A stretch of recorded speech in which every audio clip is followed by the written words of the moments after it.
Hello দোস্ত, আজকের আলোচ্য বিষয় হচ্ছে রাওলাট আইন কি।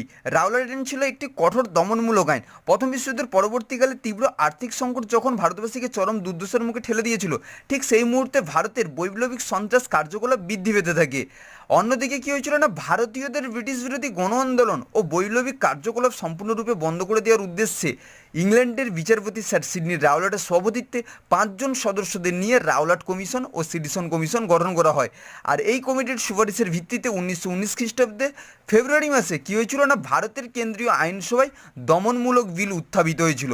আর পরবর্তীকালে ভারতীয়দের সদস্যদের প্রতিবাদ উপেক্ষা করে এই বিলটি 18ই মার্চ আইনে পরিণত হয়। আর এটি কুখ্যাত রাওলাট আইন নামে পরিচিত।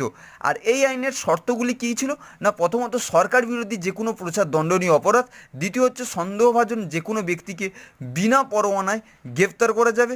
তৃতীয়ত হচ্ছে বিনা সাক্ষ্য প্রমাণের বিচারে ও বিচারের রায়ের বিরুদ্ধে কোনো আপিল